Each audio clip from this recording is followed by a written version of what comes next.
Hello, and welcome to this exploration of Nokia's astonishing transformation, from the world's leading cell phone maker to a case study in missed opportunities. In the 1990s and early 2000s, Nokia phones were virtually ubiquitous. Those iconic ringtones, the snake game, and a reputation for durability made Nokia a household name. Then, in a surprisingly short span, they saw their position usurped by smartphones that introduced sleek touchscreens and app ecosystem. How did such a formidable brand let slip its global market share? And what lessons can we glean from the Nokia saga? Originally a paper mill in the 19th century, Nokia evolved through rubber and cable businesses before venturing into telecommunication. By the 1980s, it was experimenting with mobile phone technology, seizing on Europe's push for digital cellular networks. That first-mover advantage set the stage for Nokia's dominance in the 1990s. The arrival of GSM, Global System for Mobile Communication, spurred demand for user-friendly cell phones. Nokia capitalized with a series of devices that were easy to use, boasted strong battery life, and thrived on robust engineering. Phones like the Nokia 1100,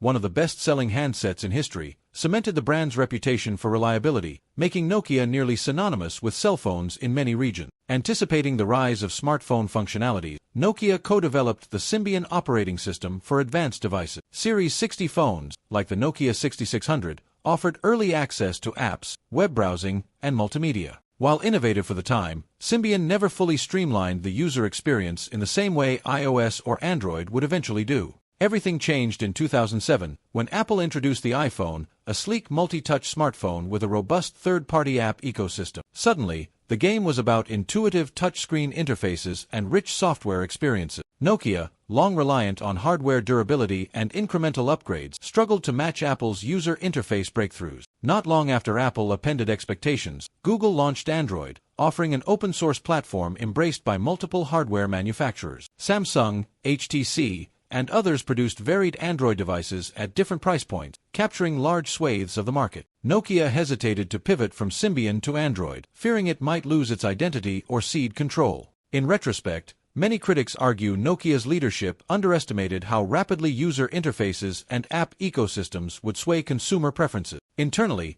the company's culture favored hardware engineering prowess over agile software innovation. By the time Nokia recognized the shift, Apple and Android OEMs had sprinted ahead. In 2010, Nokia brought in Stephen Elop as CEO, its first non-Finnish chief executive. Elop famously wrote the Burning Platform memo, describing Nokia's precarious position. It stood on a burning oil platform and faced a choice: radical change or near-certain demise. The bold words set the stage for a massive strategic pivot. Eschewing Android, Nokia decided to partner with Microsoft and adopt Windows Phone in 2011. The idea was to create a third ecosystem, separate from iOS and Android, where Nokia could lead and differentiate. The Lumia series showcased elegant hardware designs, bright color palettes, and robust cameras. Yet the Windows Phone OS lagged behind iOS and Android in critical app support. Though Nokia's Lumia devices received positive reviews for design and camera tech, consumers found the Windows Phone App Store limited, and many popular apps never arrived or updated slowly. Nokia also faced brand confusion, with some longtime fans hesitant to embrace a new software platform. Meanwhile, Android devices soared in market share, embedding themselves in high-end, mid-range, and budget segments. As iPhone and Android consolidated their dominance, Nokia's global smartphone market share plummeted. A brand that once controlled nearly 50% of global phone shipments fell to single-digit percentages in key markets. Despite concerted marketing efforts for Windows Phone, mainstream adoption never reached the necessary critical mass. In 2013, Microsoft acquired Nokia's Devices and Services unit for $7.2 billion, aiming to unify hardware and software under the Windows Phone vision. Yet the merged approach failed to reverse the tide. Within a few years, Microsoft wrote down nearly the entire value of the Nokia acquisition, shutting down or downsizing phone operation. Nokia, now shorn of its phone division, pivoted to network infrastructure and mapping solutions, here Maps. The storied brand effectively left the smartphone stage, only to re-enter later under new licensing agreements with HMD Global,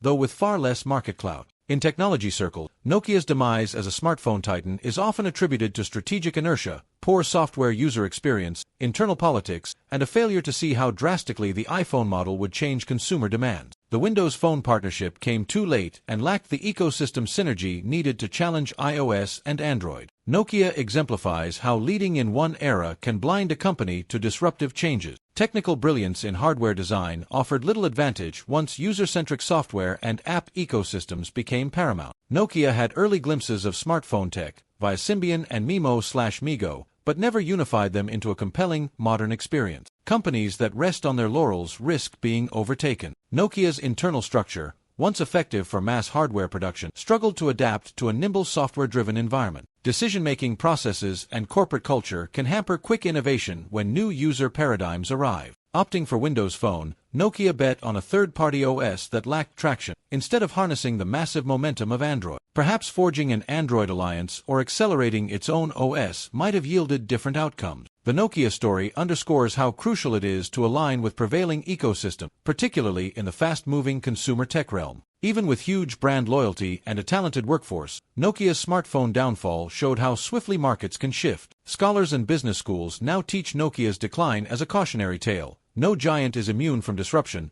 and complacency in technology can lead to a precipitous downfall. Since the sale to Microsoft, Nokia has concentrated on telecom infrastructure, 5G networks, and licensing patent. Its phone brand re-emerged under licensing with HMD Global, largely focusing on mid-tier Android devices that trade on the Nokia name's heritage. While nowhere near its early 2000s peak in phones, Nokia remains a respected network solutions provider, shaping future telecommunication technology. In the end, Nokia's lost smartphone empire stands as an enduring lesson about strategic pivoting, user experience priorities, and the high stakes of ignoring disruptive competition. Few corporate downfalls illustrate so vividly the adage, "Success can sow the seeds of future failure." For Nokia, the seeds were sown by an over-reliance on hardware formulas and a reluctance to embrace revolutionary software platforms. In a matter of years, a once insurmountable leader was pushed aside by more agile, software-centric rivals, reshaping the mobile landscape forever.